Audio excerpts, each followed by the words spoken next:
Hello, અરે બેન ભાણો ક્યારે આવવાનો છે યાર? અરે શું બસમાં? અરે તું કે છે ક્યારે આવવાનો છે? આપણે ગાડી મોકલી દઈશું વિથ ડ્રાઈવર. અરે ભાણાને તકલીફ ના પડવી જોઈએ હો. જો રમીલા, પહેલા દિવસે કેરીનો રસ, બીજા દિવસે મઠો, ત્રીજા દિવસે ચિકન અને ચોથા દિવસે પાછો કેરીનો રસ. ભાણો જેટલા દિવસ છે ને એટલા દિવસ આનું આ રૂટીન રહેવું જોઈએ. ભાણાને તકલીફ ના પડવી જોઈએ હો. હેલો, અરે એમસી માંથી વાત કરો. અરે ભાઈ આ રોડ ઉપર થોડા ખાડા જેવું છે તો તમે 24 કલાકમાં આખું કરી દેજો બરાબર? એટલે કાલે મારો ભાણો આવવાનો છે. ભાણાને તકલીફ ના પડવી જોઈએ. ભાણાને ગાડીમાં બેસીને આવે ને તો મચકાઈ ના આવી જોઈએ કઈ ખાડા ની. અરે નાસિક ટોલ વાળા રહી ગયા. હેલો, અરે નાસિક ટોલ વાળા વાત કરો ને ભાઈ. અરે હું શું કહું છું, કાલ આપણે હવારથી આવી જવાનું મારા ઘરે. એડ્રેસ તમને વોટ્સઅપ કરી દઉં છું. અરે મારો ભાણો આવવાનો છે. આગતા સાગતા તો કરવી પડે ને યાર. અરે ભાઈ આવી જજો બરોબર, માગો જ ડબલ પૈસા આલે. રમીલા હું શું કહું, ભાણિયો આવવાનો છે તો ભાઈ આપણે ફરવા તો લઈ જવું પડશે ને. તો તું બોલ ક્યાં જવું છે? નાસિક જવું છે, લોનાવાલા જવું છે, ઉજ્જૈન જવું છે કે પછી મનાલી? એક કામ કરીએ, આપણે ભાણો આવશે એટલે એને જ પૂછી લઈશું. ભાઈ એની મરજી હો, ભાઈ એની મરજી. ભાણાને મજા આવી જવી જોઈએ. જો ભાઈ મારો ભાણો આવવાનો છે કાલથી બરાબર, એ રહેવા માર્ગે તો અહીંયા જે બી વસ્તુ માંગે, જેટલી વસ્તુ માંગે તમારે આલી દેવાની. તમારે ખાલી લખી રાખવાનું, હું ડબલ પૈસા તમને આપે બરાબર ને? કે કોઈ ભાણાને તકલીફ ના પડવી જોઈએ. રમીલા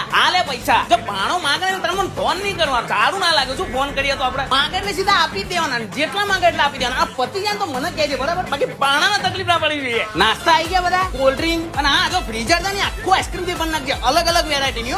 ભાણાને આઈસ્ક્રીમ બહુ ભાવે યાર. બેન હોવી એ ભાગ્ય છે અને ભાણા હોવા એ તો અહો ભાગ્ય છે. તો છે ને વેકેશન ના ટાઈમમાં તો ભાણાની સેવા કરી જ લેવી જોઈએ. મારી તો દેશની જનતાને એટલી જ અપીલ છે, બાકી તમારી મરજી. જય હિન્દ, વંદે માતરમ.